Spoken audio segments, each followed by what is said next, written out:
Hello, good afternoon. Today I'm going to talk about Germany. I will speak English first about 1 hour, and then I will switch to Chinese.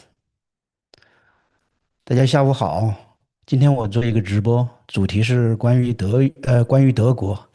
我会先讲1个小时的英语，然后切换到中文，因为我想练习一下我的英语啊，好久没有讲英语了啊，做这个直播对我来说也是一个练习英语的机会。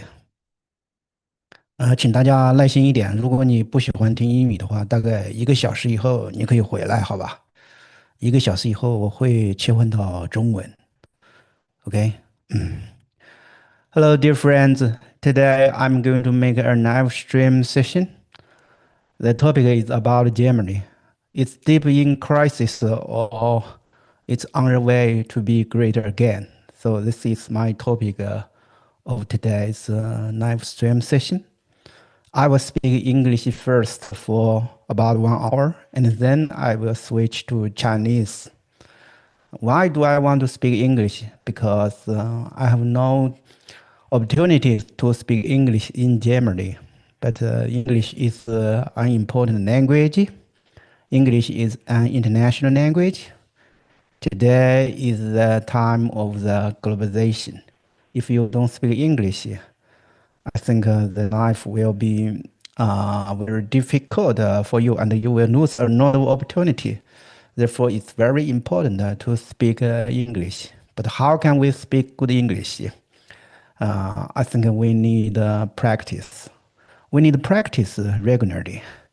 I'm in Berlin, Germany. I don't have another opportunities to speak English. That's why I have to create an opportunity by myself. I think the live stream session is a good opportunity for me to speak English, to practice my English. So I will speak English first for about 1 hour. Just please be patient. If you don't want to listen to English speaking program, no problem at all. You can come back 1 hour later. That time I will speak Chinese. So this is the motivation and the objective of today's live stream session. Anyone who is interested in Germany, you can talk to me.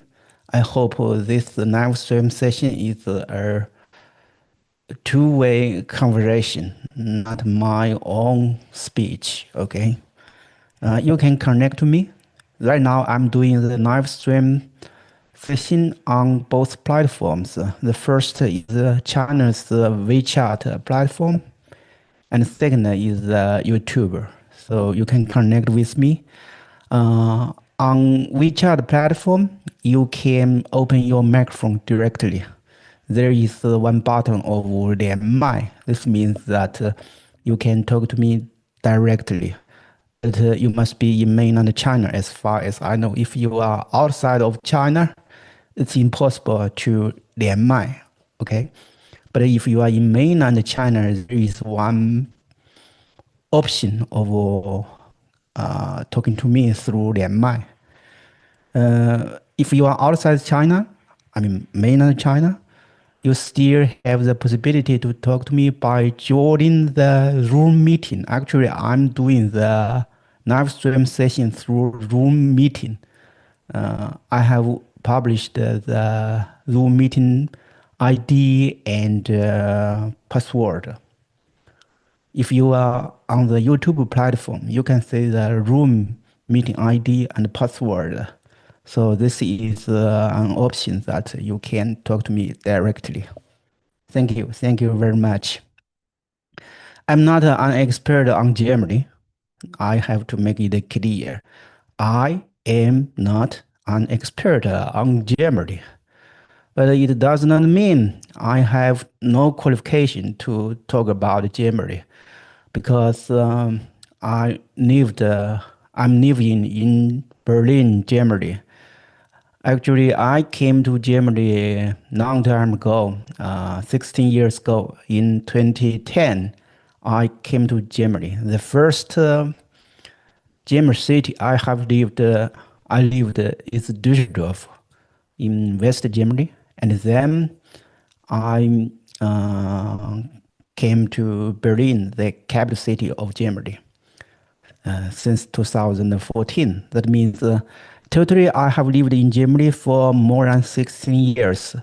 In Berlin, 12 years. Okay, this is my story in Germany. I came to Germany for work first, and then I resigned. I want to study at German universities. Then I studied my life as a student in Germany. I studied at the Free University of Berlin from bachelor, master, and now I'm writing my dissertation. I research grand strategy, geopolitics, and international relations. My topic is about China's Belt and Road Initiative from strategic perspective because I'm interested in strategy and grand strategy. I'm very interested in international relations, geopolitics, geoeconomics, and political economy. So I follow the current affairs very closely. Every day I read all kinds of medium, okay, German medium, American medium, Chinese medium, and other international medium. So I know quite a lot about the international relations, about current affairs. That's why I think I'm qualified to do the live stream session sharing with all of you. You can ask me questions, any question about Germany. You can ask me today. I will speak first, but if you have questions, I really appreciate it because I can answer your questions. Then my sharing will be more, how can I say? My sharing will not be empty. If you have some concrete questions, then I can answer your question. Today's topic is about Germany, but my live stream session is always open. We can talk about any topic, any issue, any question. Okay, thank you. This is the background of today's live stream session. Again, I want to practice my English. My English is not perfect. I know. That's why I want to have practice as much as possible. Okay. So Germany is a great country. I have lived here for more than 16 years. This is a wonderful experience. I like Germany very much. This country is well organized, and the infrastructure is the first class, world class. I enjoy the German infrastructure very much. For example, the famous German highway in Germany is called as Autobahn. It's wonderful. Actually, this is the main reason. This is one of the main reasons I decided to stay in Germany because the German infrastructure is so wonderful. I enjoy driving in German Autobahn, the highway. You can imagine the wonderful experience because I have lived in West Africa for 5 years before coming to Germany. Then the difference is so tremendous. Actually, I'm shocked by the first class infrastructure of Germany because I have to compare it with Africa. In Africa, the infrastructure is really poor and really bad, and there is no highway at all. No highway at all in Africa. I mean, in West Africa, countries like Nigeria, Benin, Ghana, and so on. These countries are nice, but I have to admit the infrastructure is really bad compared to Germany. So I'm really impressed by the world-class infrastructure in Germany. Today's topic is Germany, but I'm not sure I can talk about some concrete issues of Germany. because this live stream session is not professional. Okay, I think the audience are not a professional audience, so I think the topics can be very open, can be very general. I can talk about something general about Germany. So the key question is that the future of Germany. Many people believe Germany has no future. Germany is in deep crisis because now the economy is decreasing. Over the past 2 years, there is no economic growth at all. It's minus. It's negative. It's negative economic growth, and Germany is facing very tough environment internationally and domestically. So I can talk about some international problems of Germany. In the past, people always believe that German economy is strong because it has cheaper energy supply from Russia. The Russian energy is very cheap. I mean, gas, natural gas, and oil, and it's reliable. There is one natural gas pipeline, Nord Stream 2, between Russia and Germany. Germany is a manufacturing power. Germany is not a big country. Actually, geographically, Germany is not a big country. But from manufacturing industry perspective, Germany is very powerful. Over past time, Germany has been the #1 exporter of the world. Germany has kept that record for a long time. Germany is not a big country. I have to emphasize it again. But for a long time, Germany has been the #1 exporter of the world. But over recent years, China has exceeded Germany.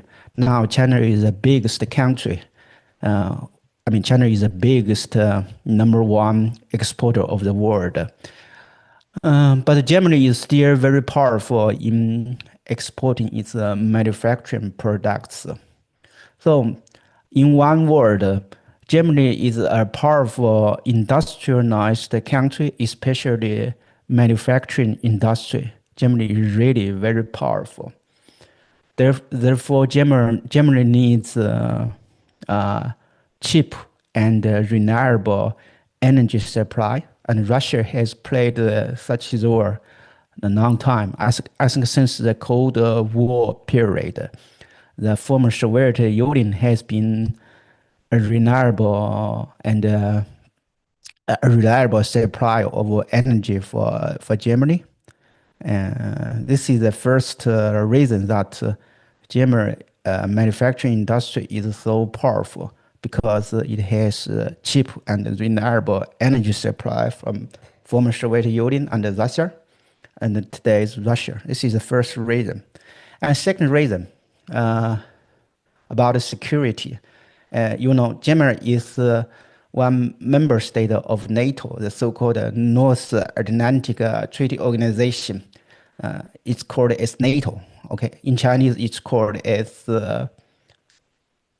北约. Okay, so Germany is one member state of NATO, and the U.S. has played a leading role in providing security guarantee to NATO member states, especially Germany. So people used to say that Germany has outsourced its security to the United States. There are obviously benefits by such a security arrangement, because defense is always expensive. Defense spending is always expensive. By outsourcing security to the United States, Germany has saved tremendous money. And then Germany has financial power to support its healthcare and and social welfare, and so on. So this is the second element that German economy is so strong over the past period because it has outsourced its security to the United States. This is the second point I would like to mention. And the third point is that Germany has had a very strong relationship with China. China is a big market for German companies. There are many German companies who sell tremendous products to Chinese market. For example, Volkswagen and many other German companies. Volkswagen has made a lot of money from Chinese market. So I have talked about the three points about the German economy. The first point is that the cheap and reliable energy supply from Russia, and the second point is the security guarantee from the United States, and the third point is the Chinese market. People used to say Germany has outsourced its energy to Russia, security to United States, and market to China. That's why German economy is so strong over the past years. Okay, but now the situation has changed. The situation has changed, fundamentally changed.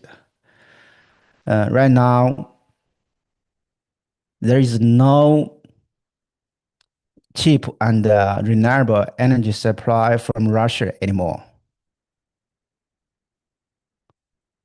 After the Russian invasion of Ukraine in 2022. Okay?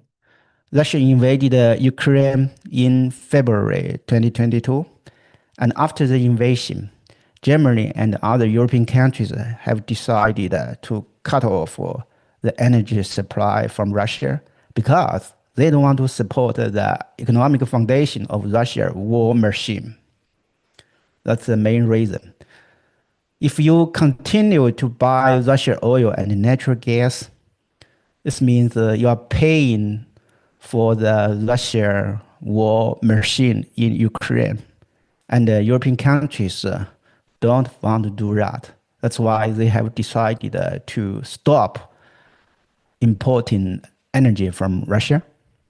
This means Germany has no cheap and reliable energy supply anymore. Right now, Germany is buying energy from Middle East, from Norway, from the United States, but it's more expensive. It's more expensive. So this is a big blow for German economy because the German economy is different from that of the UK and the United States. In UK and the United States, their economies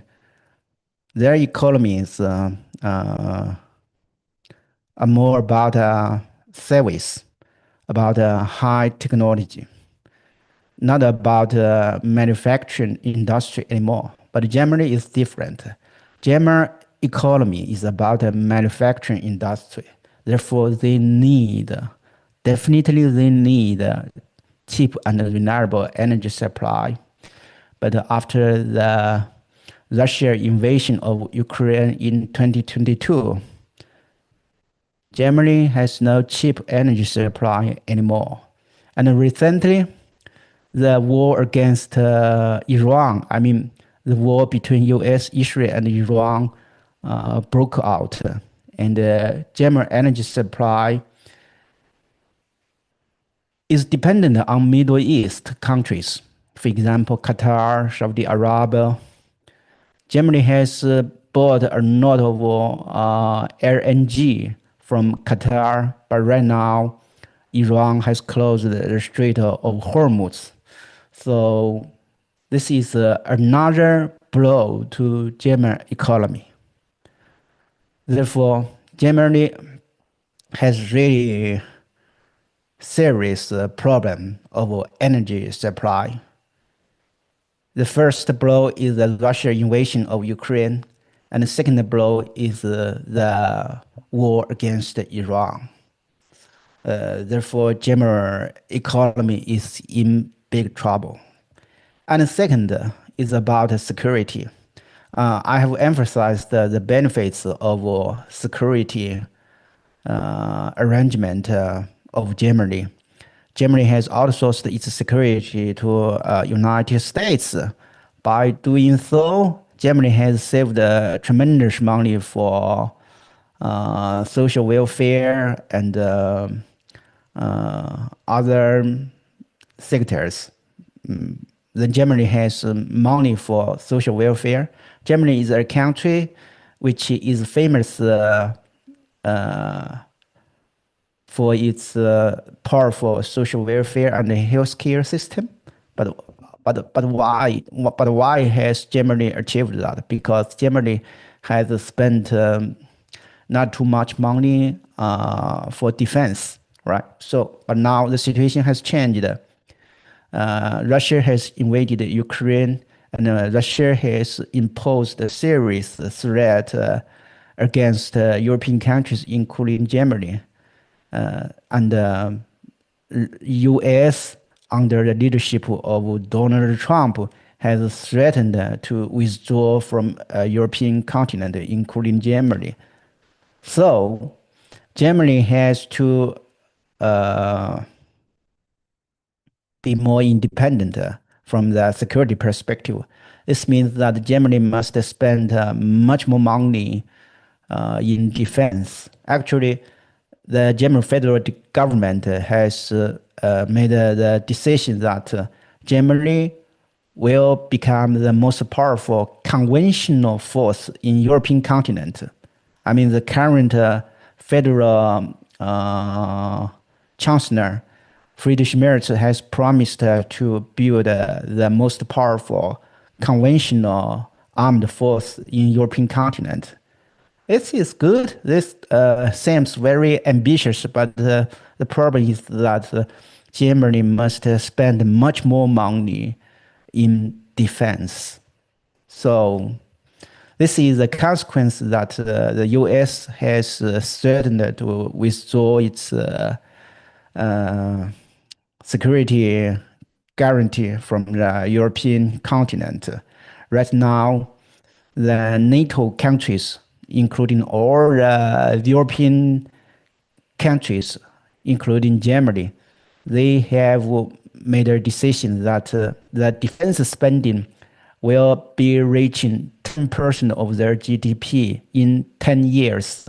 This means before 2035, the defense spending will be about 5% of their GDP. This means Germany must spend much more money in defense. Okay, this is the second problem. This is a consequence about the security change. This is the second point. And the last point, right now the Chinese economy is not only the big market for German companies, but also a powerful competitor. Chinese economy has developed very fast over the past 40 years. In the past, China was one tremendous big market for German companies, but now the situation has changed. The Chinese economy has developed very fast, and there are more and more powerful Chinese companies who are in the position to compete their German counterparts, right? Right. So China is a manufacturing power. Definitely, China is a manufacturing power, and China is now the #1 manufacturing power worldwide. China produces about 1/3 of the world production. Okay, so this means the three pillars of German economy has serious problems right now. The first, energy supply. Second, security guarantee. and the third market. Russia is energy supply, the United States is a security provider, and China is a market. All of them are gone. All of them are gone. That's why German economy has very serious challenges. You know, Germany is facing very serious challenge. That's why Germany is in crisis internationally. This is my first argument. German economy is in crisis internationally because Germany has lost cheap and reliable energy supply from Russia. Germany is losing security guarantee from the United States. Germany is losing China as one market. So that's why I claim that I believe that German economy is facing international challenges. This is the first argument I would like to make. And the second argument is the serious domestic environment. I mean, international Germany is facing challenges, but domestically, Germany has serious problems too. Right now, the political struggles between the establishment and the populists are intensifying. Same as other Western countries, same as the United States. Inside Germany, there is also political struggle between the so-called establishment and the populists. This is normal everywhere. Over the past, the German politics is known for its stability. German politics is quite stable compared to other Western countries like France and the United States. I think the US is very different. The US domestic politics is always fierce. I mean, the struggle between the Democrats and the Republican is very fierce, always fierce in the United States. And since the rise of Donald Trump, I think the U.S. domestic politics has been intensified. There is very strong conflicts between lefts and rights, between Republican and Democrats, between establishments and populists. Very serious. So I'm very impressed by the fierce struggle of U.S. Domestic politics. But Germany was very different from the United States. German domestic politics is quite stable, not so fierce like the United States, like France, because Germany is unique. I think there is harmony for German domestic politics.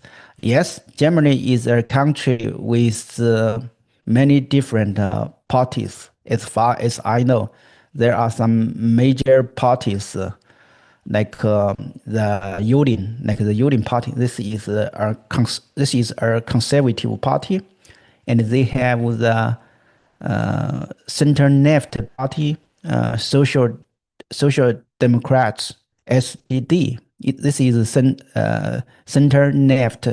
The Union Party is conservative. It's a center right. And they have a Green Party, which is quite liberal and lefty. And they have the party of Die Linke. Die Linke is also very left. Actually, Die Linke is a successor of the SED of the former East Germany. Okay, Die Linke is a successor of SED of East Germany. Therefore, it's very linked. You can regard the Die Linke as a socialist party, right? Germany is a country Germany is a country which is the origin of socialist and Marxism. Okay, that's why the Socialist Party is still quite powerful in Germany. I mean, the left parties are quite powerful in Germany. Of course, they have a right-wing conservative party, but the left-wing socialists are also very powerful in German domestic politics. This is a difference between Germany and the United States. And right now, they have a rising right-wing populist party. It's called as AFD. AFD. Okay, AFD in English is called as Alternative for Germany. In German, it's called as Alternative für Deutschland. So this is a party. This is a new party, but it positions itself as a right-wing nationalist conservative party. But for the establishment parties, AFD is regarded as far-right parties. But the problem is that AFD has gained a lot of influence over the past 10 years because Germany has faced so tremendous and so many challenges internationally and domestically. And the establishment parties are not in the position to address these challenges effectively and efficiently. And the German people are more and more dissatisfied with the establishments. Therefore, they are looking for some new political force. And the AFD party has been very successful in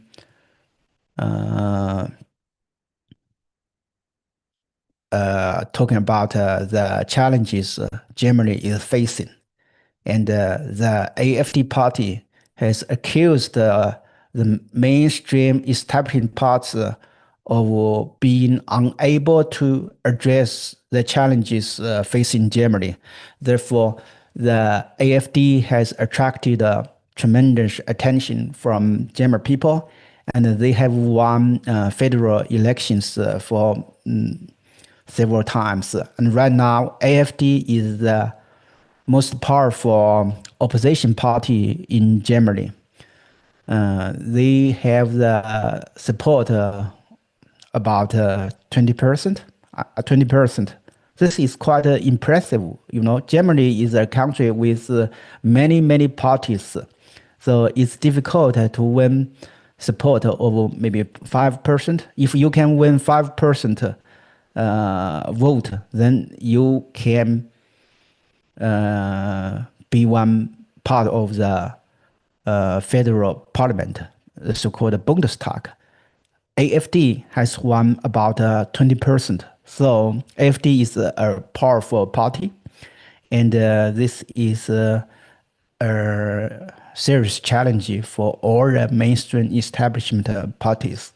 So, I mean, domestically, Germany is facing challenges too, not only internationally, because many German people are dissatisfied with current situation, and they are disappointed from the current establishment parties. They believe Germany politics must have some radical change in order to address the serious challenges facing Germany.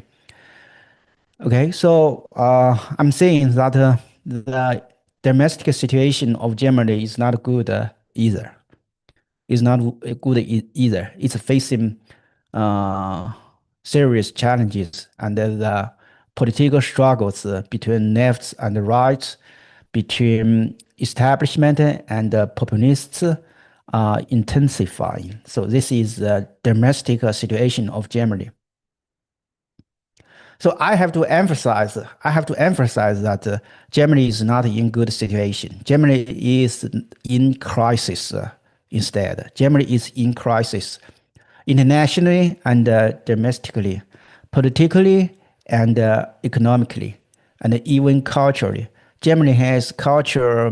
Germany has cultural war as well.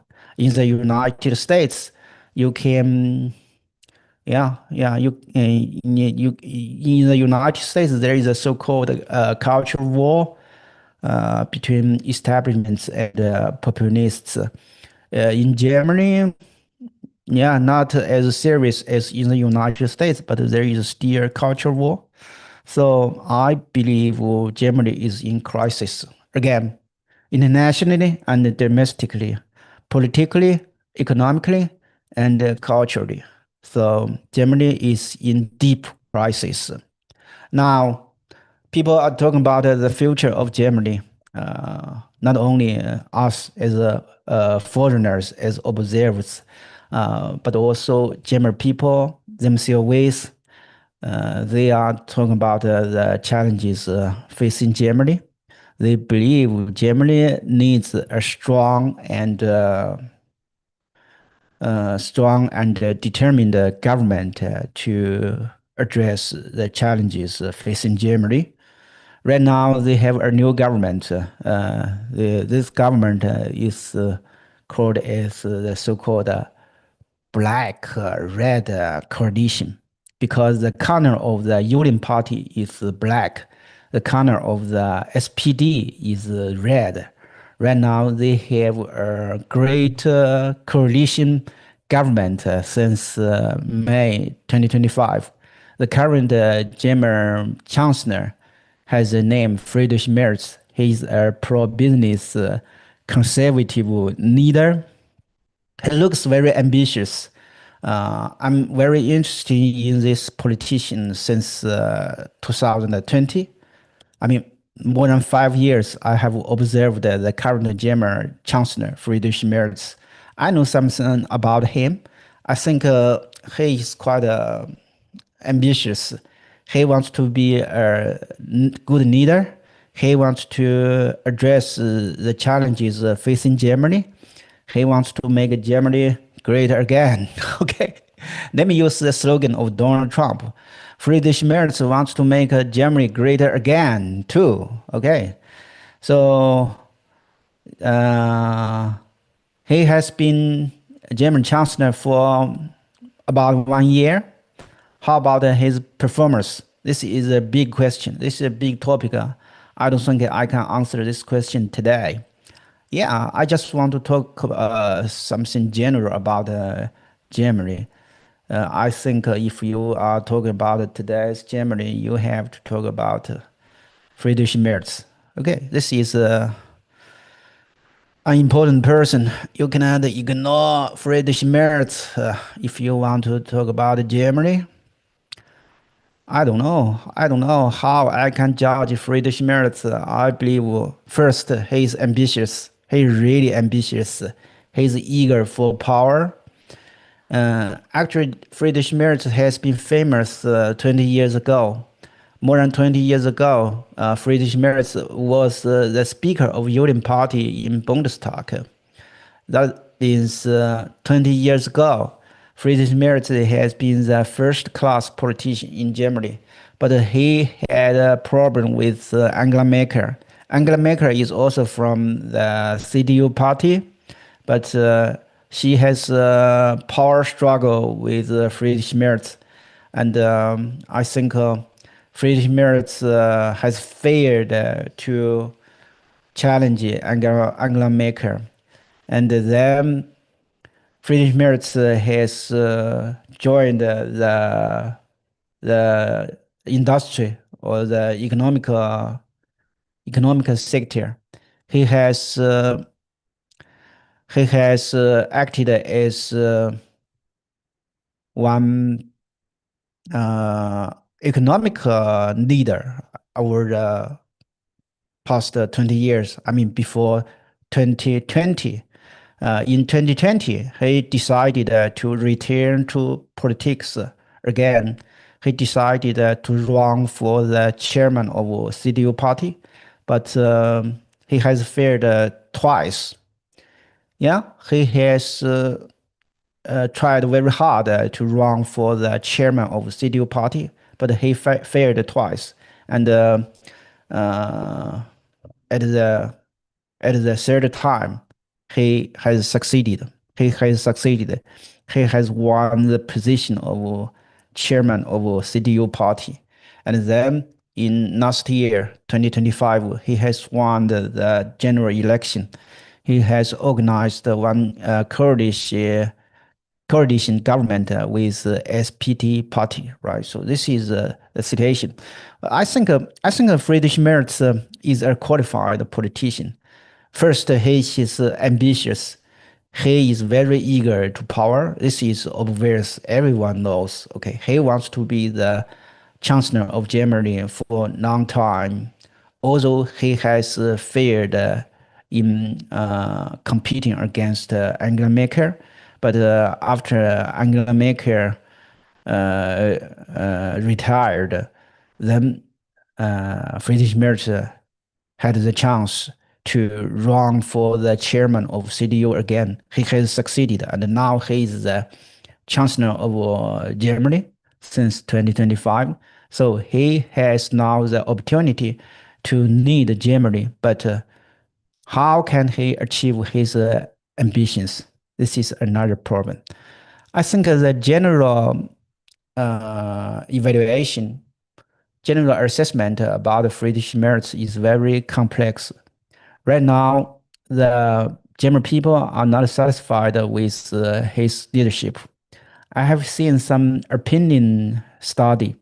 Right now, 70% of German citizens are not satisfied with the current German federal government. But on the other hand, you have to be clear that the German people are always dissatisfied. The German people are very critical. German people are very, very critical. I think compared to other people, compared to Chinese people are always satisfied with their government. Always. More than 90% Chinese people are satisfied. But the situation in Germany is fundamentally different. The majority of German people are always dissatisfied with the federal government. Right now, 70% German citizens are not satisfied with the current federal government. So although your performance is very good, even you have very good performance, it's very difficult to satisfy the German citizens. They are always dissatisfied. So on the one hand, Friedrich Merz is not very popular. This is true. But on the other hand, this is not strange. You have to understand it's not strange for German domestic politics. They are always dissatisfied. But Friedrich Merz is quite ambitious. The problem is how can he lead Germany out of the crisis? I have emphasized that Germany has very serious crisis challenges internationally and domestically, politically and economically. The problem is how Friedrich Merz can address these challenges. Yeah, he is very ambitious. He is capable. He is qualified. Friedrich Merz has experience not only in politics but also in economy. He has been leaders of some German large companies. He has experience with economic sectors. This is the difference between Friedrich Merz and other German politicians.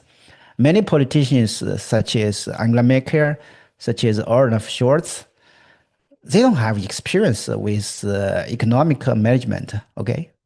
They have no experience in economic management. But Friedrich Merz is different. He is a lawyer, he is a politician, but he has worked for many German big companies. Therefore, Friedrich Merz is very close with German big bosses. Okay, he understands the economy This is an advantage. I think this is one advantage of Friedrich Merz as German chancellor, especially under the current situation. The German economy is facing serious challenges. I think Germany needs one chancellor who understands the economy very well. Therefore, I believe Friedrich Merz is qualified and capable for the position. But it's very interesting. It's very interesting that since May 2025, Friedrich Merz has spent more time on foreign policy rather than domestic politics and economy. Friedrich Merz has a nickname right now. The people call him as Außenkanzler. Außenkanzler in German. In Chinese, it can be translated as 外交总理 or foreign chancellor. So this is very strange. You have foreign minister, okay? You have foreign minister, but Friedrich Merz is called as a foreign chancellor. This means he focuses more on diplomacy, foreign policy, rather than domestic politics and economy. Actually, people accuse him of spending too much time on foreign policy.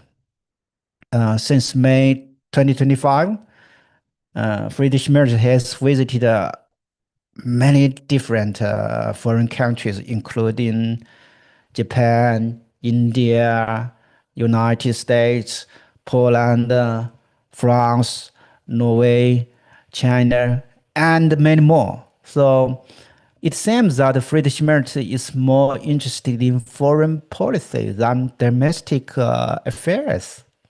And people believe he should spend more time on domestic affairs because right now German economy is facing serious challenges.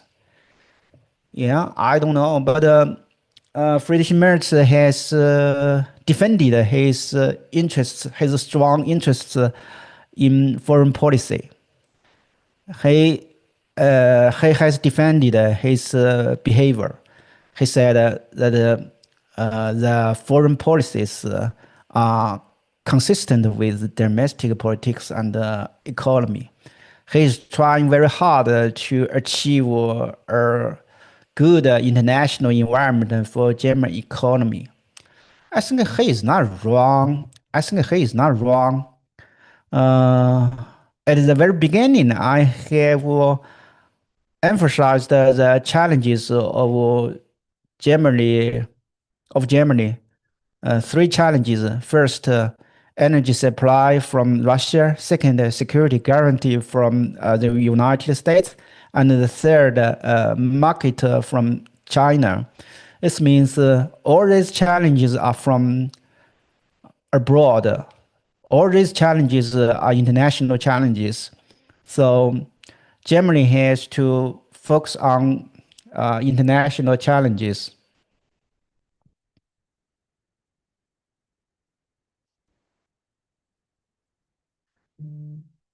Wait a moment. Hello, 曹婷。 Hello, wait a moment.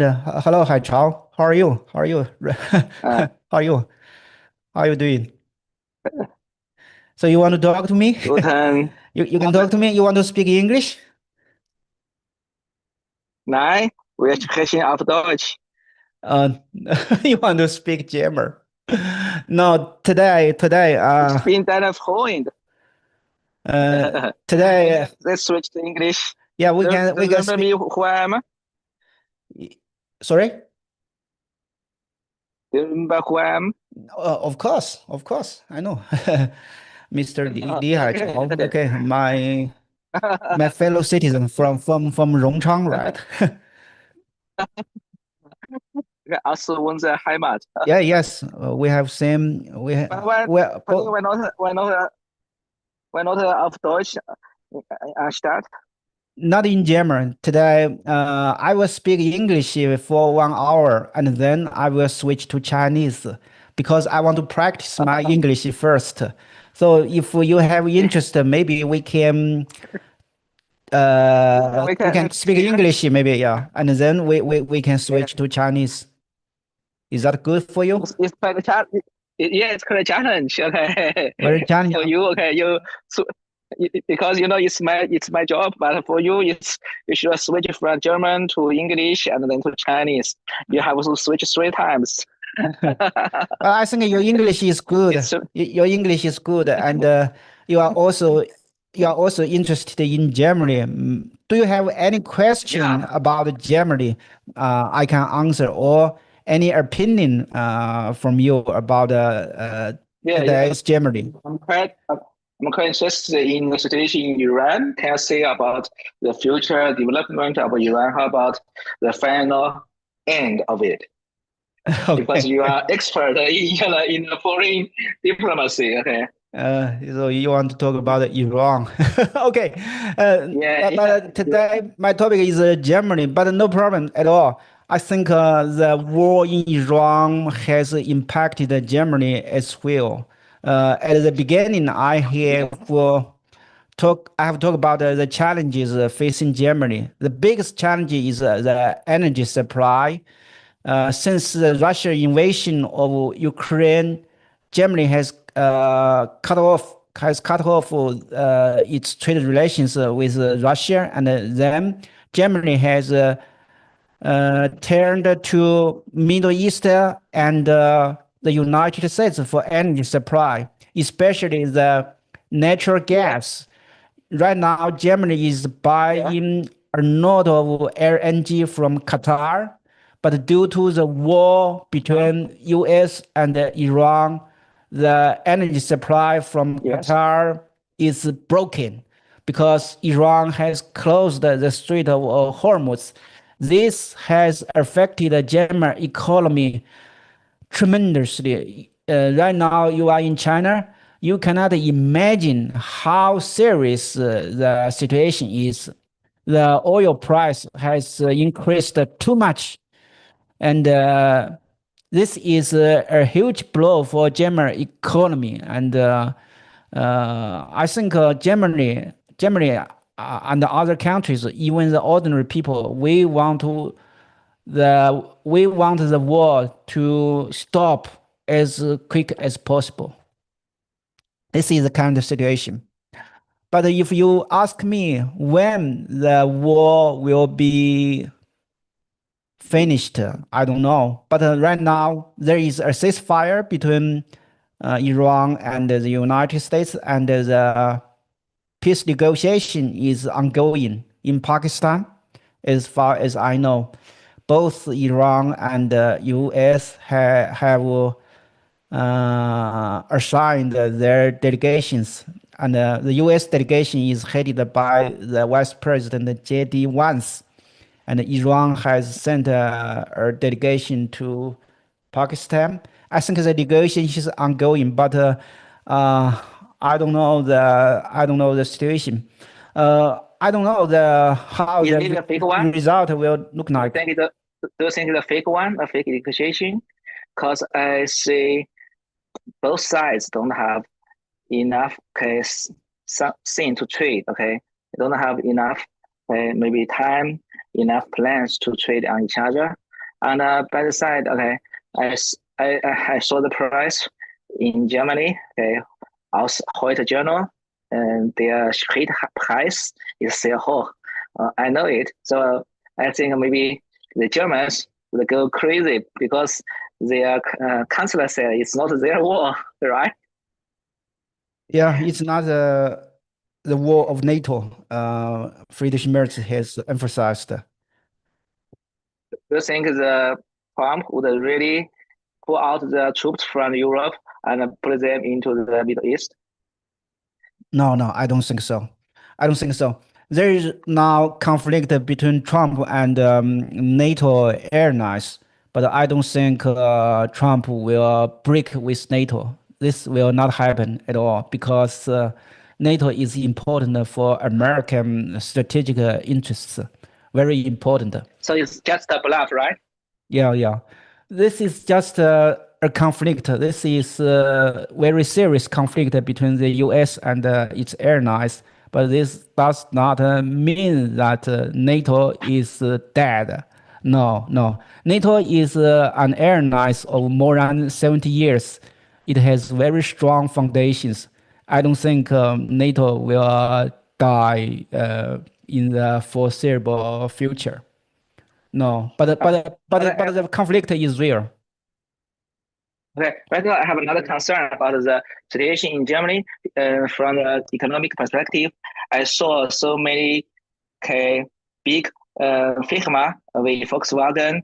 Okay, they have to cut off many jobs positions. So how about the real situation in Germany? Do they face some kind of huge economic slide? Yeah, this is today's topic. I think German economy is in serious crisis. Is there any structural problems in it? But there is opportunity as well. For example, Germany has decided to invest more in defense industries.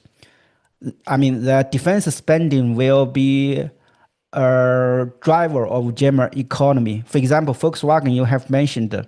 Right now, Volkswagen is negotiating with Israel defense companies. You know, Israel is very powerful in defense industries, like Iron Dome. This is air defense system. This is very effective and efficient. Right now, the Rafael companies which produce Iron Dome is negotiating with Volkswagen. They need supply from German industries. Volkswagen can manufacture vehicles for Israeli companies for defense industry, and many other companies. Today, I have read some articles.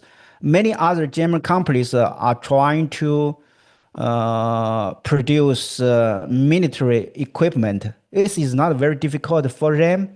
I think this is a tremendous opportunity for German companies. Because they will spend more money in defense and infrastructure. So this is you mean some kind of industrial above on the Ausbau. That means maybe they should have kind of restructure their auto industry, and they should focus on maybe the defense industry. They would export more, weapons to the world. That's right. Exactly. Defense and infrastructure. The current federal government has decided they will invest much more in defense and infrastructure. I give you one example. You know Rheinmetall? Do you know Rheinmetall? This is This is Rheinmetall. Yeah, this is a company producing tanks and artilleries and Panzer, and other military equipment. Their stock price has increased 30 times from 70 euro to 2,100 euros, about 30 times. Right now the price is it booms. Yes. This means the German defense industries have attracted tremendous investments.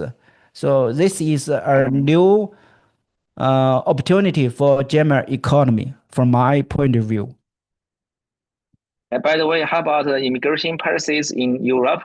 I think they would go stark against the immigrations. They would forcefully to return the immigrants, especially the illegal ones, to their homeland or to their motherland. Not so serious. Germany is still Germany is very friendly for foreigners. Germany still needs foreign labor forces because right now the unemployment rate is very low in Germany, and many companies need new labor forces. Right now, the birth rate in Germany is very low, and they need immigrants. This is a general situation. But on the other hand, it's true that the German government and the German societies are becoming more and more conservative. This is true, but it's not as serious as in the United States. I think the general situation is that Germany is still very open to the world, but on the other hand, if you want to study or live in or work in Germany, you must be qualified. I think Germany is trying to correct its immigration policy a little bit. Under the leadership of Angela Merkel, Germany has received too many refugees. But right now, the current federal government is trying to correct that policy. Yeah, after the meeting with Giuliani, the Syria new president, I see the chancellor announced that they would return around 80% of its Syrian refugees to its home countries. Is that true? Yeah, he has said so, but this is impossible because many Syrians have found a job in Germany. If they have a job, I don't think they will return to Syria. The problem is that maybe from cultural perspective, Friedrich Merz wants to send these Syria people back to Syria because right now Syria is in peace again. There is no war in Syria anymore. Therefore, these Syria people should return to their home country, hometown. But the problem is that German industries need a labor force, I think. And as far as I know, the majority of Syrian people in Germany have found a job. Okay, to the point of labor force, I have a story from my friend. He has kid around 10 years old, but he doesn't like study, and he wanted to learn how to say craftsmanship, a skill, maybe a tip. So maybe I suggest that he could go to Germany to be a vocational R2B. Yeah. You know R2B? Yeah, I know. R2B. So is it possible for him to go to study in the German's R2B system, to be R2B, and to into the vocational school? How to apply for it? Could he make it successful? Generally, theoretically, it's possible. There are many brokers. There are many brokers who are doing this business. You can contact them. They are doing the business. This is a business opportunity for the brokers. I don't know too much about the German vocational training, but generally, I think it's possible. It's possible. So from your point of view, there are still many opportunities for the young people around the world to go to study and stay and work in Germany. Because from our sources, we say Germany is in a large room, in a large program. I think so. If you are interested in Germany, if you want to live in Germany, my suggestion is that you can receive some vocational training, not study at German universities, especially don't study humanities and social science in Germany. You cannot find one job. But if you have received technical training, you will have opportunities to stay in Germany. This is my general feeling. Yeah, maybe from his mind, he wants his kid to receive a very formal and well done education. I mean, the vocational education in Germany, and he also wants him to go back because he has only one kid. In Chinese tradition, he wants have his kid to be around. If You know what I mean? I understand if he wants his child to come back, he should stay in China. Why should he send his child to Germany? This is not understandable. That's the point I want to say, because I'm studying the education in China, and the vocational education right here cannot compete with the German system. Okay, especially the best one in the world. Okay, so and he told me he don't want his kid to go to the vocational school in China because it's a really terrible place. Okay, you see it, the bad qualities and the very terrible schooling system. So he wants his kid to learn a real skill, such as to be a mechanic in auto industry. So maybe here he could learn something really useful, and it would pay off. Yeah, generally, yeah, it's possible. Yeah. Yeah, because about hello, I don't know 1 month ago, but yeah. Excuse me. I think now 我们可以讲中文。I have spoken English for about 1 hour. Now I can switch to Chinese. 我们可以讲中文，我们可以讲，现在可以讲中文，对。这个海峰兄怎么样？你现在怎么样？还好吧，就这样过了。你OK， 还好吧？下次回家的时候过来打个招呼，一起吃个饭。好啊，好啊，好。现在没什么计划，对，现在没什么计划，也许年底啊。可以吗？可以。你现在过得怎么样？我现在就那样嘛，然后反正周末的时候就搞这个直播，我现在挺喜欢搞这个直播的。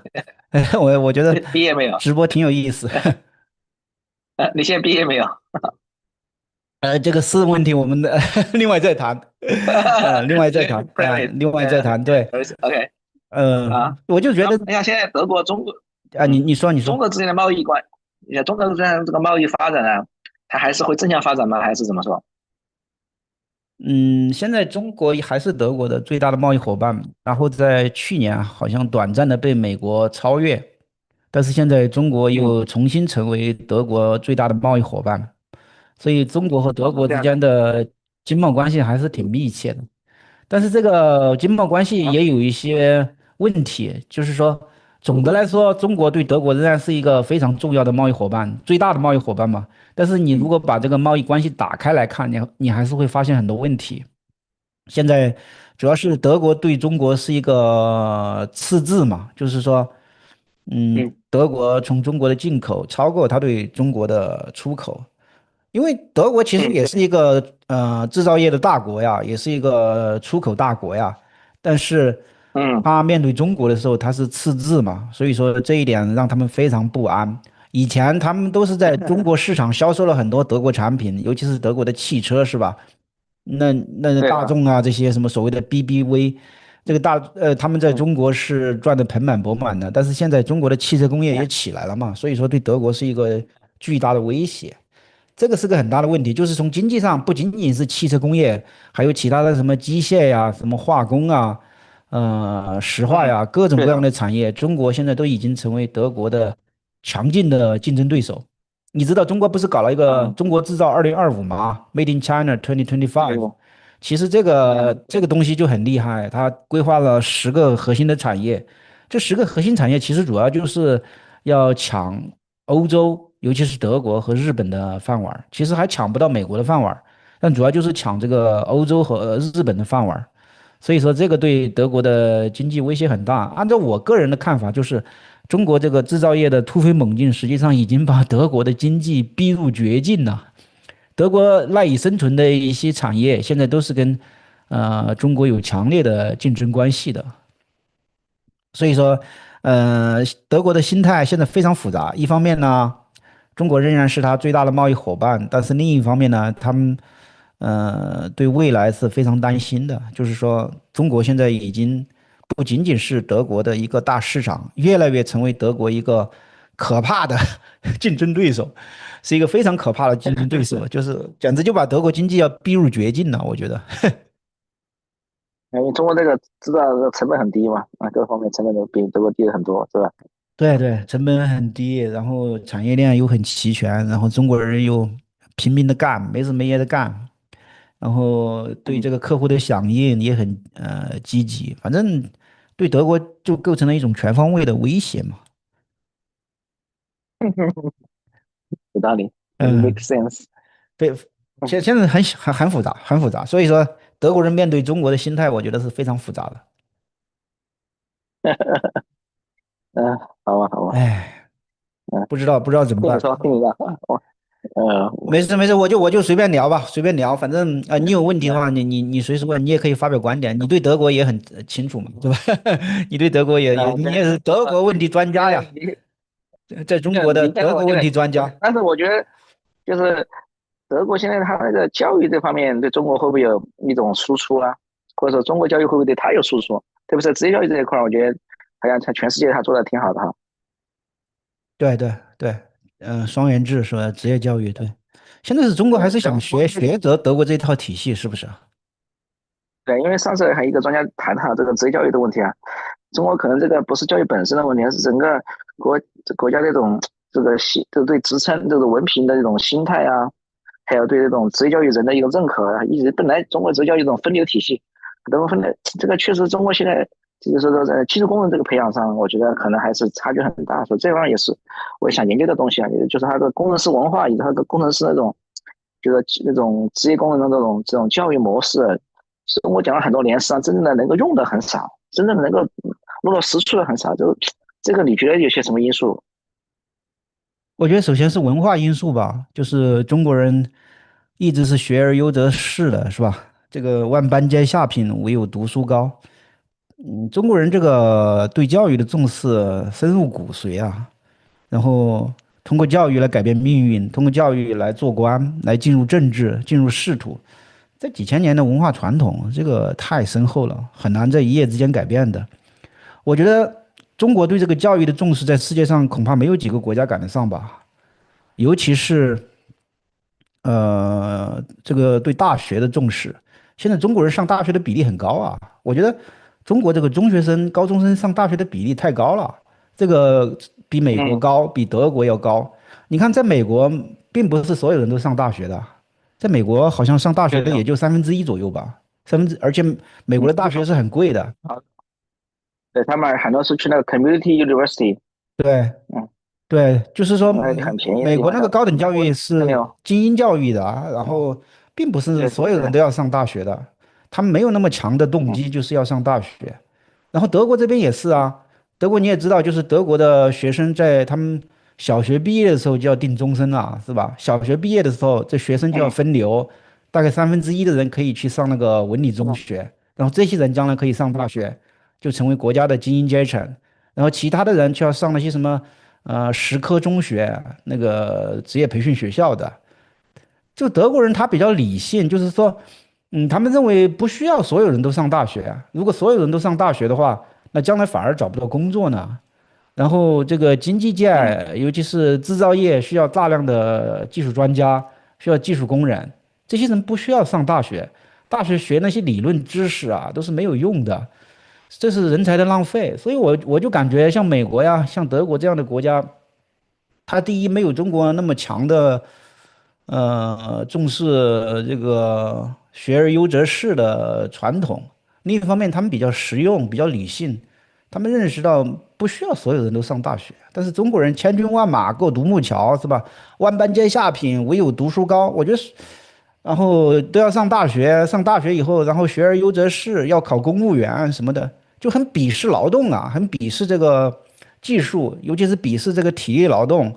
我觉得这个是几千年的一个文化传统。首先这一点就阻碍了中国，像德国的职业教育这样转变。我觉得这是第一个因素，是文化因素。另外一个就是可能也是文化的，经济因素，是吧？经济因素就是在中国，你如果是从事技术工作，我指的就是那个技师啊，不是那个什么工程师这样的，就是当那个技嗯工啊这样的工作，是不是收入也不是很高啊，然后社会地位也不是很高啊，嗯也不是很受人尊敬啊，是吧？你看什么相亲啊什么的，嗯，都要对，把学历给拿上来，你就连个本科学历都没有，在这个相亲市场上就毫无竞争力嘛。所以说，我觉得苦饭碗嘛。对这个是就是一个是文化传统，另一个是现在的经济地位还有社会地位是不是也不是很高？但是在德国，所有劳动者都是很光荣的，体力劳动者也很光荣，嗯，更别提那个你是也可能是当一个技师了。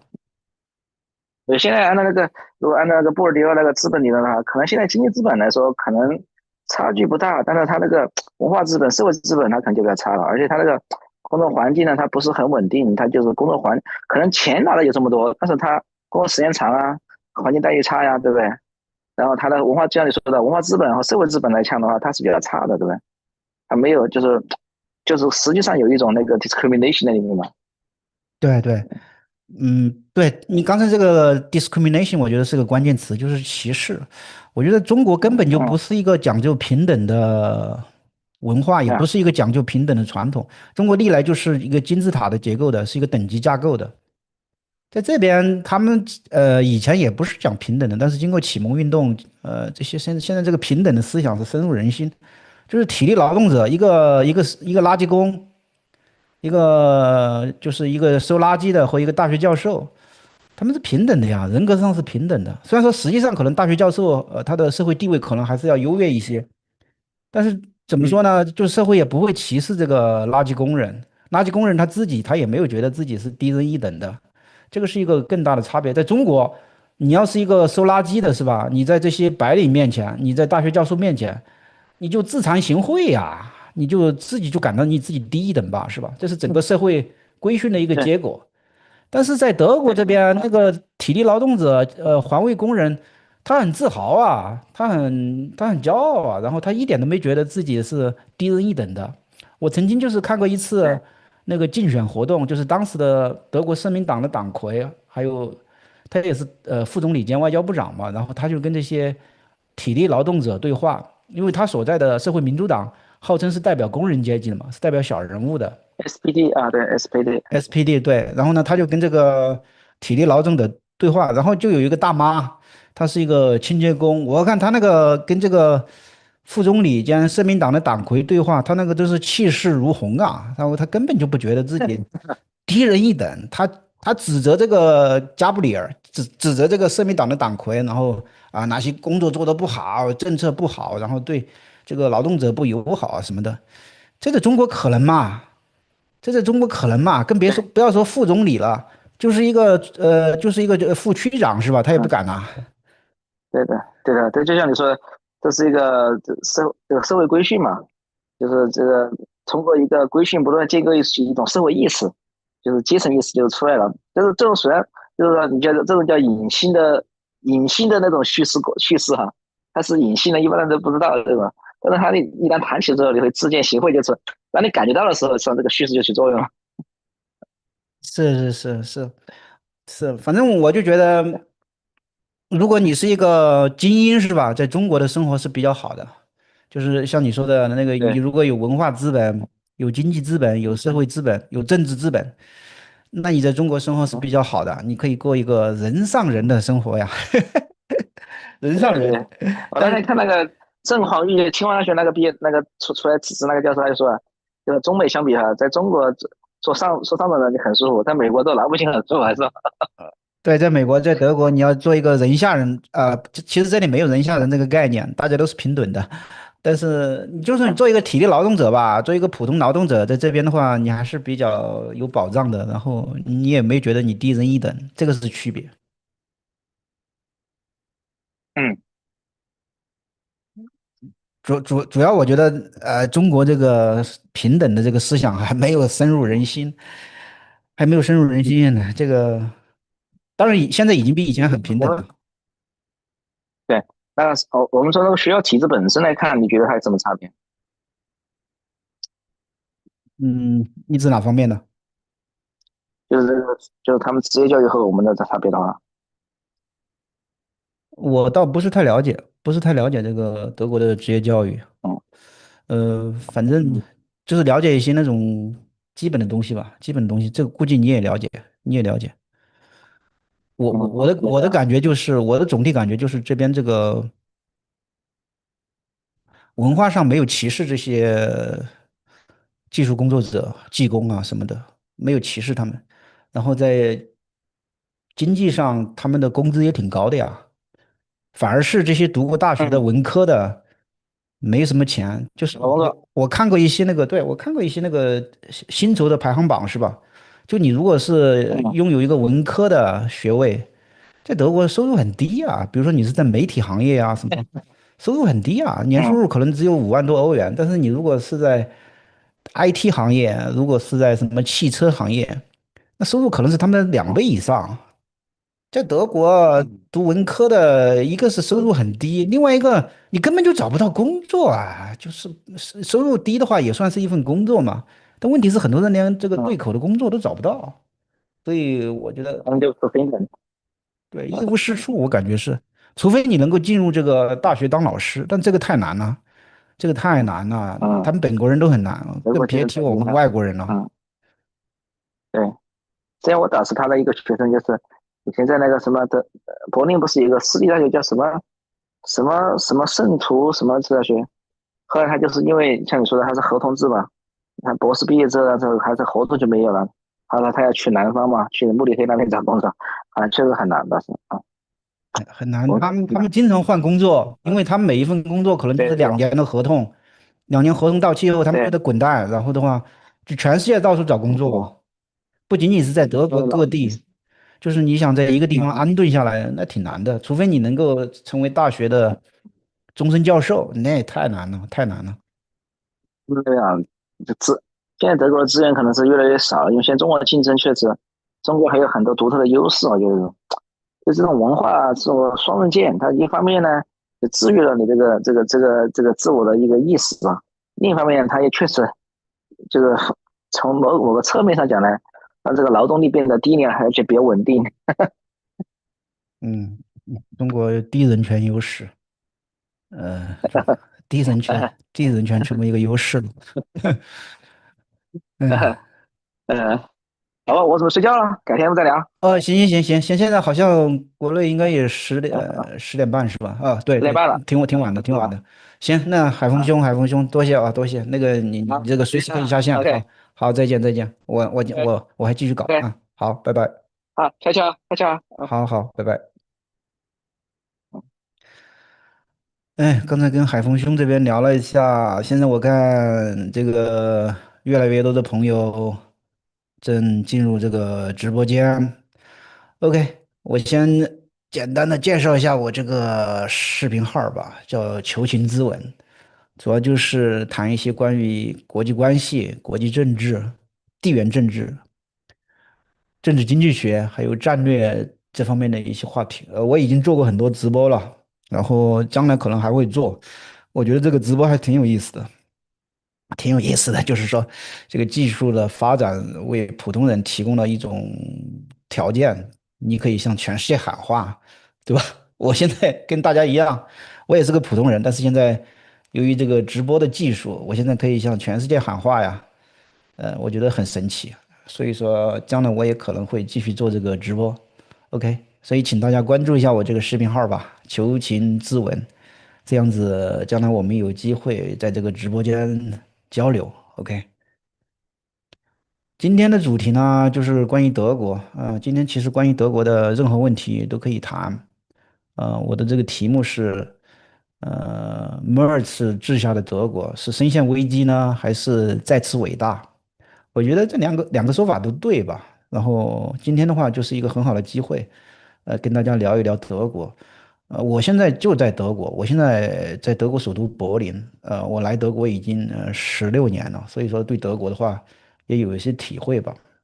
我在德国也工作过，然后也在德国上过学，所以说对德国，还是有一些发言权的。所以今天是一个很好的机会，关于德国的任何问题，我们都可以交流。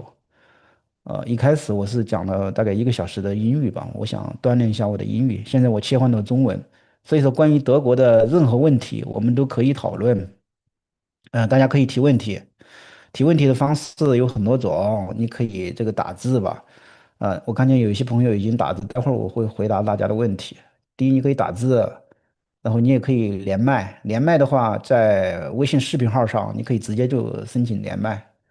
然后在油管上也可以连麦的，就是你可以通过 Zoom 连麦，因为我这个直播实际上是在 Zoom 上进行的，我已经公布了我们 Zoom 的电话Zoom 的会议号儿还有密码，就是各位也可以通过 Zoom 连麦，当然你可以打字打字可能这是最简单的一种方式。OK，请大家继续提问问题，然后呢，也可以发表观点，也可以提供一些独有的信息。现在我先回答一下大家的问题吧。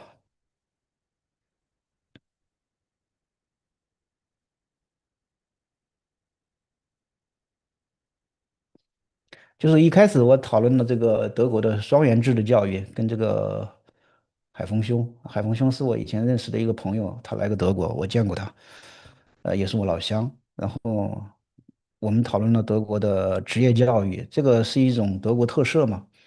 就是德国跟中国不一样，德国的学生很早就要分流，就是他们小学毕业，一般来说他们是10岁小学毕业，他们6岁上小学是吧？上4年，然后10岁小学毕业，这个时候就要分流了，就要定终身了，大概有1/3的人去文理中学，这些人的话将来可以上大学，就成为国家的精英阶级，精英阶层，然后呢还有大概2/3的人就要去上各种各样的职业中学。这个有时候我觉得挺残酷的，就是德国人10岁的时候就要定终身，在中国还不会吧？中国是18岁吧？18岁的时候你再定这个上大学啊还是上什么技校啊什么时候是吧？在德国10岁就要定终身，就是你的将来的去向，这个不完全取决于你自己。比如说你在10岁，你小学毕业的时候分流的时候。你到底能不能上这个文理中学？这个不是你说了算的呀，不是你家长说了算的，这个是由老师说了算的。老师根据你在学校的表现来判断你适不适合上文理中学，你有没有这个学术的潜力去上大学，是吧？这个是老师来定的，这是老师来确定的。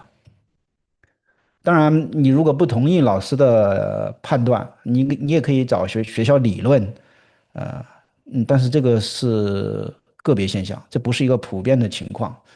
所以说，在德国，绝大部分的小孩儿在10岁的时候就要确定他将来能不能上大学，还是做这个技工，这是德国的情况。德国有16个联邦州嘛，就是有14个联邦州，他们都是在小学毕业的时候，一般来说小学是4年，就是有14个联邦州，他的小学是4年，也就是说，在10岁的时候，这些小孩他们的终身就已经确定了。但是有2个州不太一样，就是在德国首都柏林，还有柏林相邻的勃兰登堡州，他们的小学是要上6年，也就是说，这些小孩是在大概12岁的时候，他们要定终身。不管怎么样，就是小学毕业的时候，你就要确定你将来的去向，这是德国的一个情况。怎么说呢？我觉得德国这种做法还是比较理性的。一开始我也讨论了，就是不需要所有人都上大学啊，都上大学，都去学一些理论的知识，没有用啊。大部分人是要进入这个经济行业的，他们需要做一些实际的工作，比如说当技工，呃，从事一些具体的技术工作，是吧？不需要上大学呀。所以说，德国的制造业很强大嘛。嗯、当然中国的制造业也很强大，但是总的来说，中国可能是量很大，但是质量还不够强。德国制造业它是量很大，德国长期以来是世界第一大出口的国家，就是出口冠军，就是说它的规模很大。另一方面就是它的质量也很好，德国长期以来它的产品就以它的质量非常精良著称，这个是有基础的，是有条件的。就是说，德国它拥有一个庞大的、非常专业的、职业化的技工队伍，这个是德国制造业长期又大又强的一个基本的保障。你得有一个很强大的技工队伍啊，很专业、很职业化的技工队伍啊，是吧？你才有精良的产品。这个是德国这个职业教育的独特的地方，这一点跟中国不一样，跟美国也不一样。德国在世界上是非常独特的，就是所谓的双元制的教育。还有一些那种职业技术的大学，这个很有意思，就是说，你是首先加入一家企业，然后这个企业送你去上这个职业技术的大学，就类似于中国的大专吧，是吧？然后呢，这个时候你是有工资的，就说你在上这个职业技术大学，但是呢，你也有工资，大概有一半的工资由这个企业发给你，然后你将来毕业以后，你就进入这一家企业。这叫双元制，在德国非常有名，是吧？就是说你在读书的时候，其实你已经在这个企业工作了。这个是德国的一个独特的双元制的教育，我觉得，有它这个非常合理的地方。这是德国制造业长期以来非常强大的一个秘密，这是德国制造业长盛不衰的一个秘密，就是德国的双元制的教育。啊，那个大学说实在的，很大程度上就是为这个学术行业培养的。理论上来说，上了大学你就要学很多理论，尤其是读了博士，是吧？其实呢，你就应该进入这个学术界的，但是学术界的机会非常有限的，非常非常有限。其实绝大部分人应该去创造财富，应该直接进入这个产业界，这是德国人的一个认识。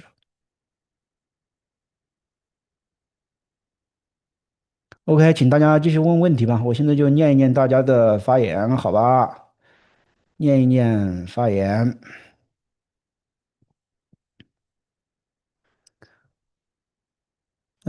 这位朋友，植物歌声，可以讲讲你对美伊谈判的看法以及你的预判吗？但是今天的主题是关于德国呀，这个美伊战争的话不是很相关了，美伊战争不是很相关了。其实我刚才已经讲了一点，就是那个海峰兄他在问这个美伊战争的时候，美伊谈判的时候，我就已经讲过我的看法了。那我再重复一下吧。这个美伊战争，我觉得它不仅仅是影响美国和伊朗两个国家，因为他们的战争是在中东地区爆发，在波斯湾爆发，然后波斯湾这个地方是世界的油库，全世界20%的石油，还有一半以上的液化天然气，就是 LNG，要通过霍尔木兹海峡运输。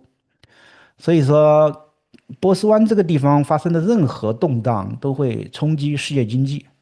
更何况现在伊朗基本上已经封锁了霍尔木兹海峡，那就是20%的石油，一半以上的液化天然气，还有一些化工产品，什么氦气啊什么的，他们就会受到直接的影响。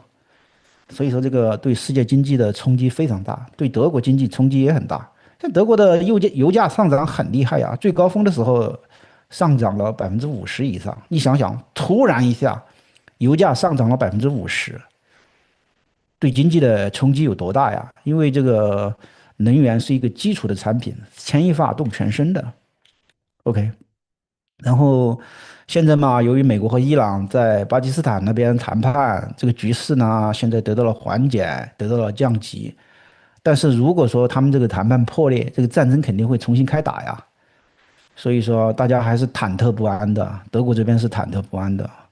我相信作为一个中国人也是忐忑不安的，因为现在有很多的消息，实际上伊朗也受到了来自东方大国的巨大的压力嘛。因为中东地区的动荡实际上对中国经济影响也很大，所以东方大国也向伊朗施加了压力，在东方大国的压力之下，然后伊朗也同意与美国进行谈判，因为波斯湾这个地方的动荡对世界经济影响实在是太大了，尤其是伊朗封锁霍尔木兹海峡，实际上就是劫持世界经济作为人质嘛。现在你说这个美国和伊朗的谈判的前景怎么样？呃，我当然不是决策者，是吧？我肯定只能够是从一个普通人的角度进行一下分析。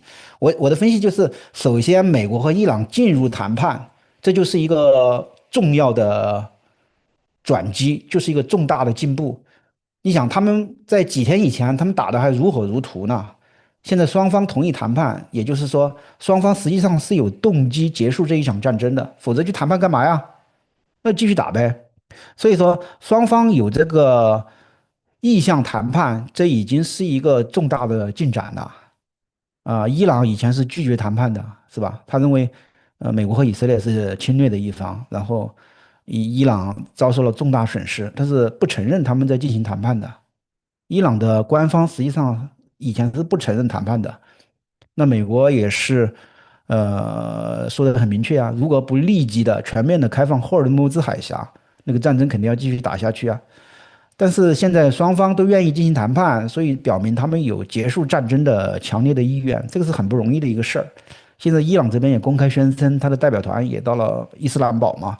美国这边的代表团是由美国副总统万斯领衔的。所以第一点，我想表达的就是，美国和伊朗他们都有强烈的结束战争的动机。伊朗这边被打得很惨，是吧？对于伊朗的领导层而言，最重要的是他们的权利。最重要的是伊斯兰共和国的生存。OK，所以说，你如果继续与美国和以色列对抗，对他们来说，对他们这个政权的生存是不利的。所以，伊朗这边肯定是有强烈的动机结束这一场战争的，因为对他来说，最重要的是要保住自己的权利，保住自己的政权。而特朗普肯定不想这一场战争久拖不决，因为战争打下去，那特朗普的支持率肯定会下降。现在他的支持率就已经到了一个新低。然后在11月份，美国要进行一个中期选举，是吧？如果这个战争继续拖下去，那么特朗普一定会输掉这一场中期选举。如果输掉中期选举啊，就是说，那就是说这一场战争产生了非常严重的国内政治后果，这是特朗普无法承受的。而且这一届政府从战略上，他们就不想卷入这个世界上的争端，然后他们就不想在其他国家输出民主，所以在战略上，他没有这个动机，延续这一场战争，这是毫无疑问的。但是以色列不一样，这个怎么说呢？我说，美国和伊朗都有强烈的动机结束这一场战争，所以说他们参加这个和平谈判。但是以色列实际上是希望能够消灭伊朗的现政权，是希望搞政权更迭的。就是说这一场战争，美国和以色列实际上是有不同的目标。以色列其实更多的是想消灭伊朗现政权，让伊朗现政权改变敌视以色列的一个对外政策。但是对于美国而言，能够实现政权更迭，那当然是最好的。但是它的底线实际上是要摧毁伊朗的军事能力，尤其是摧毁伊朗的核设施和伊朗的核野心，这是美国的一个根本的目的。所以说，首先从动机上来看美国和伊朗都有强烈的结束战争的动机，但是以色列不一样。至于能不能谈成，是吧？这是另外一个问题。其实我对这一场战争做了很多预测，我以前做过很多直播，也做过很多视频。我不谦虚的说，我可以说是非常准确的预测了这场战争的每一个变化，每一个阶段，我都做出了准确的预测。在战争爆发以前，我就预测美国会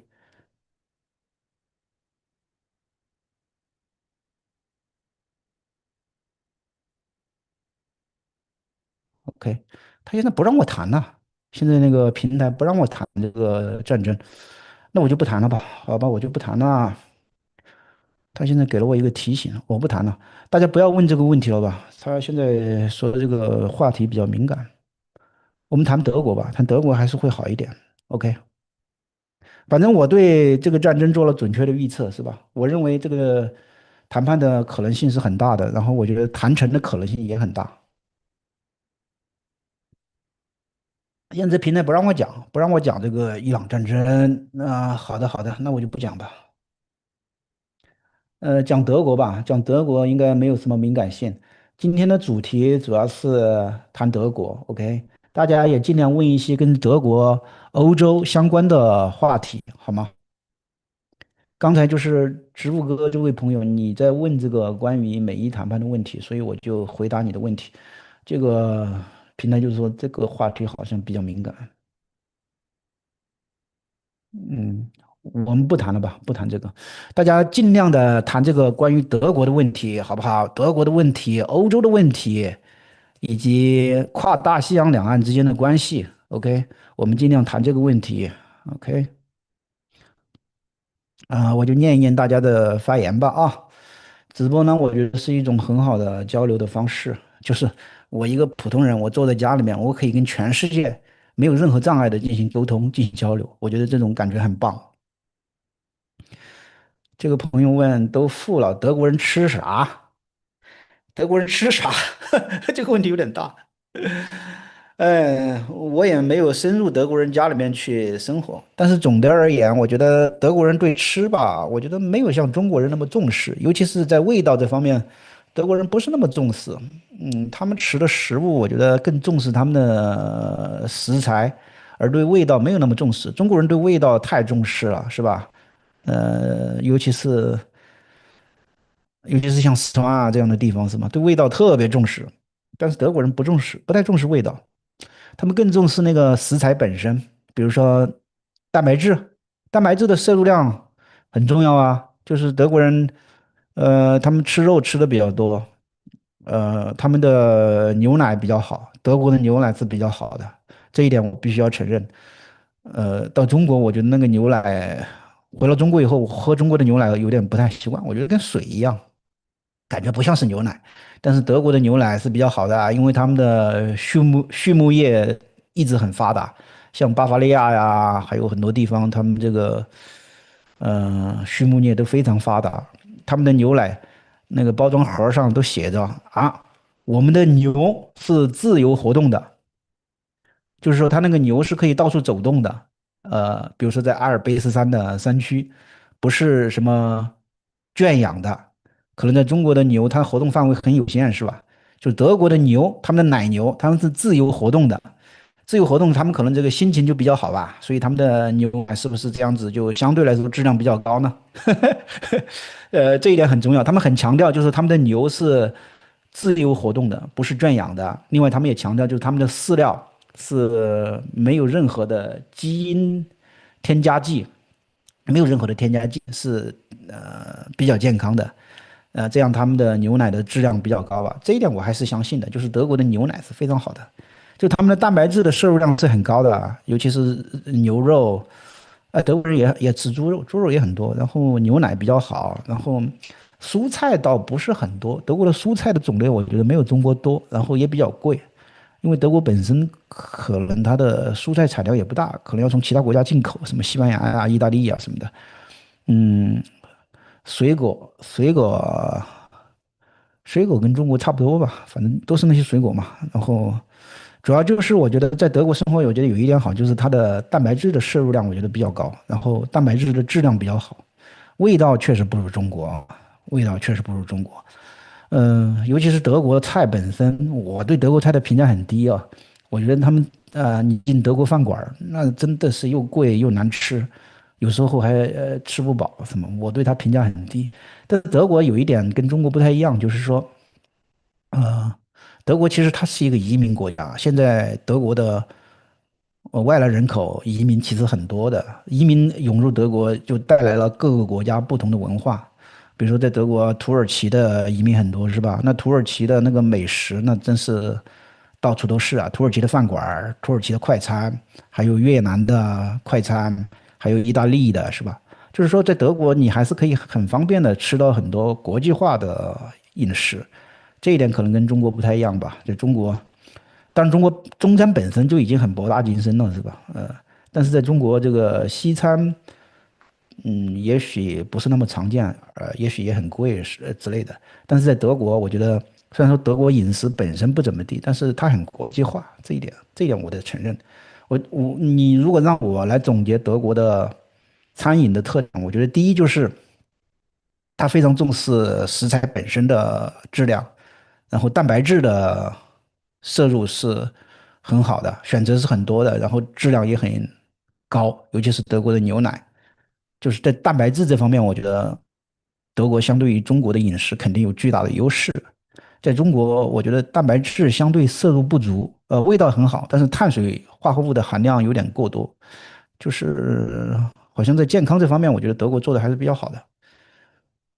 但我不推荐那个到德国饭馆去吃饭啊，因为在他们这里到饭馆消费实际上是一种高消费了，因为饭馆涉及到人工服务啊，人工服务是很贵的啊。我觉得上德国饭馆吃还不如自己做呢，是吧？这就是我在德国他们的饮食的一些感觉。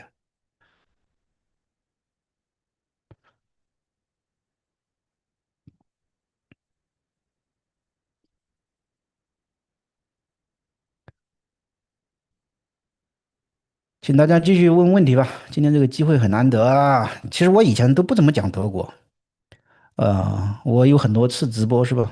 我一般都是讲国际上的事儿。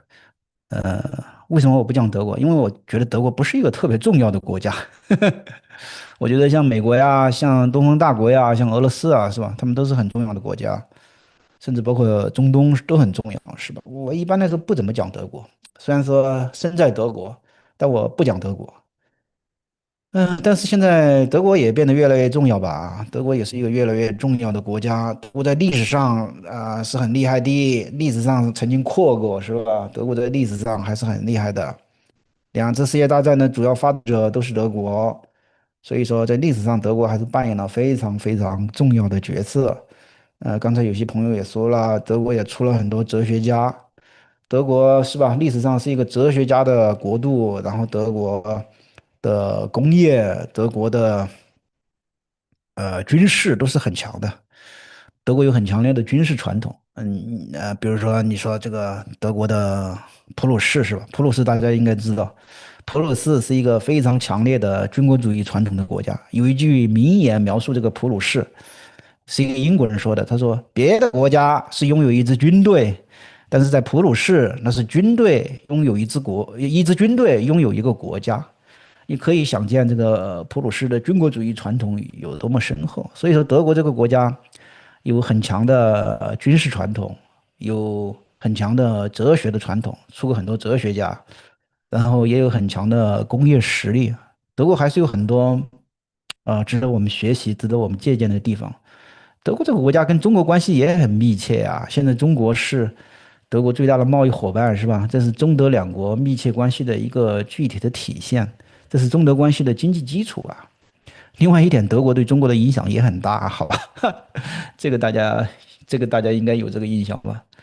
德国出了很著名的人物呀，卡尔马克思啊，对不对？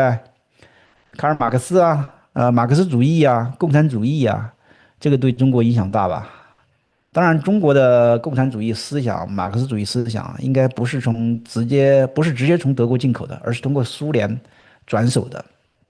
中国接受的是俄罗斯版本的马克思主义，这个跟德国版本的马克思主义还是不太一样的。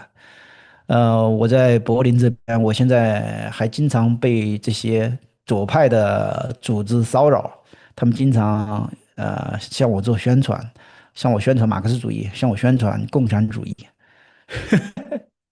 这是马克思主义、共产主义的原产地呀。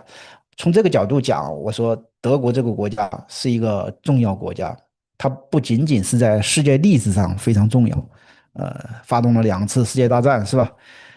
其实对中国也有巨大的影响。现在中国很多东西啊，你都能找到德国的渊源，找到德国的影子。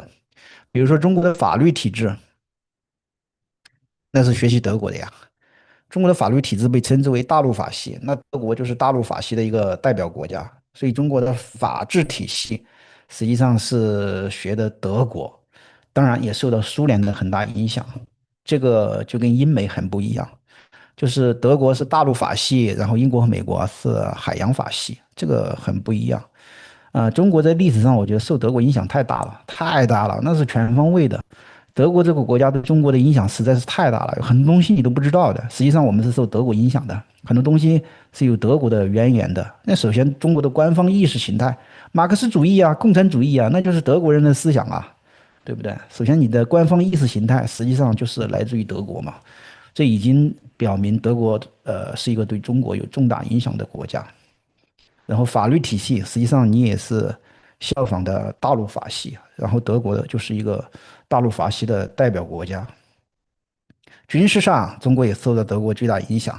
大家知道，大家知道有一首歌是吧？三大纪律八项注意是吧？你到网上去搜一搜看，三大纪律八项注意，它其实是一首德国的军歌，叫《威廉皇帝练兵歌》。为什么这首歌传到了中国，至今还在用？三大纪律八项注意，然后中国你在阅兵的时候，很多那个曲子，那就是有德国的渊源呐、三大纪律八项注意这个是八路军红军的一个军歌。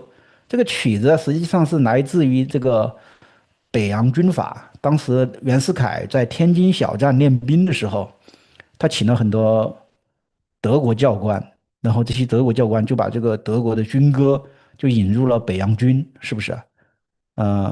当时应该是由徐世昌吧，然后给他作词的。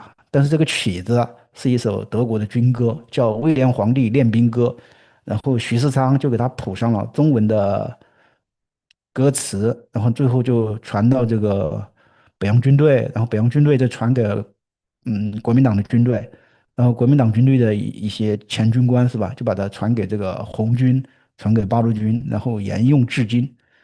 这就是德国对中国的影响啊，这个只是一个例子而已，这是军事上的一个影响，然后思想上的、法律上的，嗯、就德国的这个国家对中国影响太大了，太大了，这个讲个几天几夜都讲不完的。风景不错，这个朋友说让我全方位讲讲德国，这个要求有点高，要求有点高。但是我可以说，就是说，德国这个国家在世界历史上发挥了重要的作用，产生了重大的影响，然后对中国也有重大的影响。中国的近代的革命是吧，是深受德国的影响。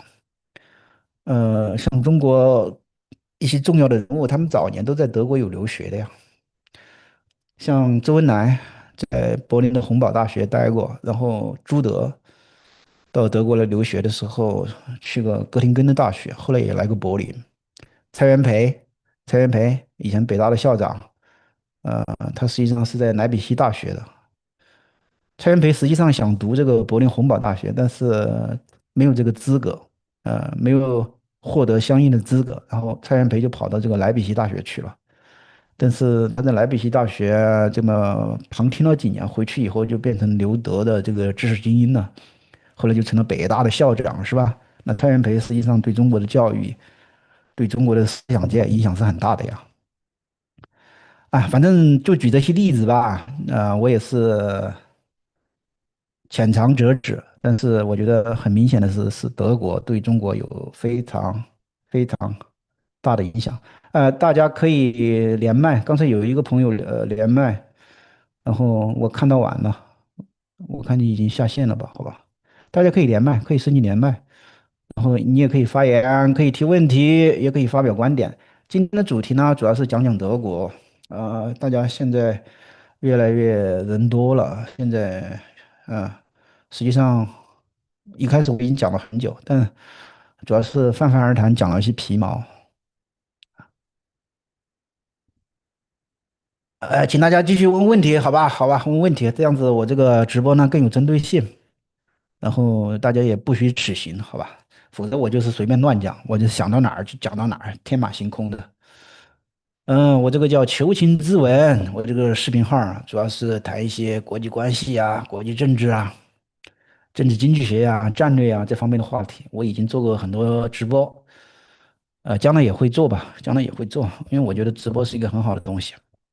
刚才有个朋友说让我聊聊海德格尔，你对我这个高看了，高看了。我虽然说在德国待了很长时间，但我可不是一个哲学家，我对哲学也没有太大兴趣说实在的，虽然德国是一个哲学家的国度，但是我对哲学兴趣不是很大。海德格尔是一个哲学家，那这个哲学家呢，跟这个纳粹还有说不清道不明的关系，所以我没有资格讲海德格尔，是吧？德国现在当代一个最著名的哲学家，政治哲学家叫哈贝马斯 （Habermas）。Jürgen Habermas，他刚刚去世，活了96。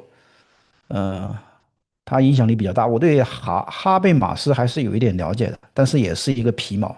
我不是学这个哲学的，也不是学政治哲学的，所以呢，我还是少讲吧。关于哲学家，我还是少讲吧。万一这个观众们有学哲学的，那我就班门弄斧了。班门弄斧，或者说关公门前耍大刀啊，我还是有这个自知之明的啊哈。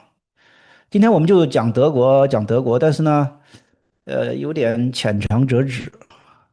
其实我还是列了一个标题的，就是德国现在到底是深陷危机还是再次伟大？我先回答大家问题吧，把大家问题回答以后，我再讲我想讲的。海德格尔我不太了解植物哥，海德格尔我不太了解，我知道这个人我也知道他跟汉娜·阿伦特有一些说不清道不明的关系，但是海德格尔我还是不讲了，因为我不太懂。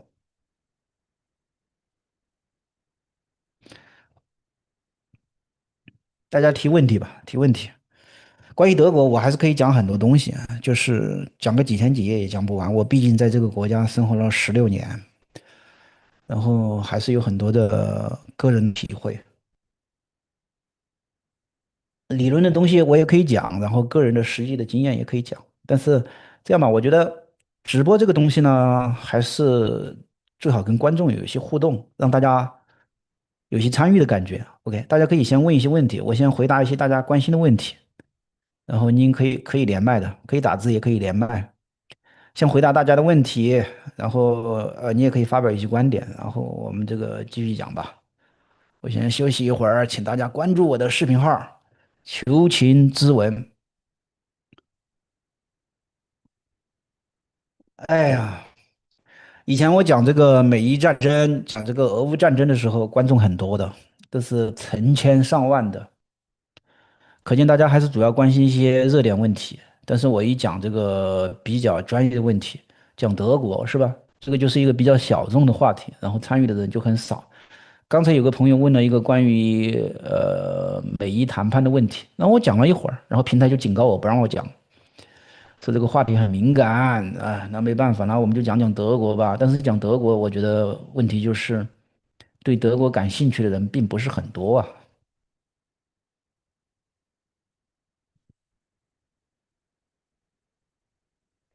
然后祥和这个朋友在问德国和以色列关系好吗？我可以回答一下吧。德国和以色列关系呢，当然是很好的啦，当然是很好的。大家知道，德国跟以色列的关系比较复杂吧？因为以色列是一个犹太人国家，犹太人在二战的时候遭受了惨重的牺牲，整个欧洲的犹太人一共被消灭了600万，就纳粹德国消灭了600万犹太人，然后其中大部分是在集中营的焚尸炉里面被消灭的，像奥斯维辛的集中营就消灭了100多万犹太人。所以说，德国人对犹太人是负有深重的历史罪孽的。德国跟所有国家都不一样，其他国家也有反犹主义，是吧？但是没有哪一个国家像德国这样对犹太人进行了系统性的灭绝，是一种国家政策。在德国，大家知道有这个万湖会议，有一部电影就是描述这个万湖会议。当时有党卫军的莱因哈特·海德里希召集的，叫万湖会议，大概是1942年吧。他们定下了系统性灭绝犹太人的一个战略方针，叫最终解决方案。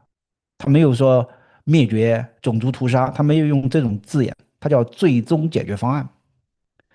所以后来德国人就系统性的执行了这个战略方针，最终解决方案。因为德国人他一旦定下一个决策，他的执行是非常周密、非常彻底的，这是德国人的一个风格，就是他们做事情很认真的。中国人就是做事情不认真的，差不多就行。中国人做事情也没有一个精确的文化，但是德国人他们最典型的国民特征、最典型的国民性格就是他们的执行力很强啊。就德国人一旦定下一个战略决策，他的执行是极其的周密、极其的彻底的，这是我对德国人的印象。他们也许要花很长时间来进行讨论，他们做一个决定的时间比较漫长，但是德国人一旦做出一个决定，他的执行你不用怀疑，绝对的周密，绝对的彻底，他会想到所有的环节的，这是我印象非常深刻的关于德国人的国民特征。所以德国人他们要灭绝犹太人这个战略方针，这个最终解决方案定下来以后，他的执行是非常周密、非常彻底的。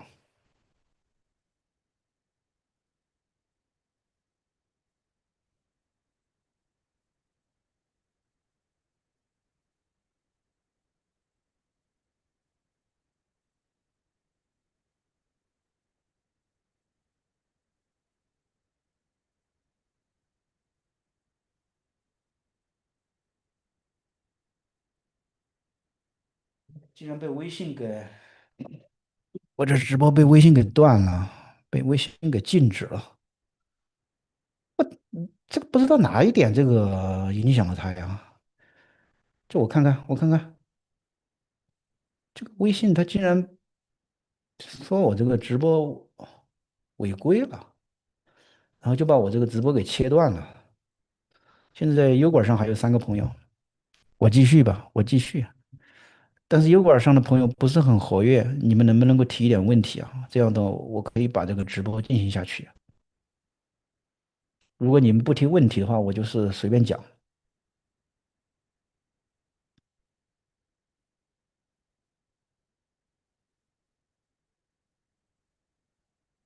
扣了我10分的信用分，完蛋了，完蛋了。哎，我刚才讲德国，我讲这个，我不知道哪个地方冒犯了他，他把我这个禁播了，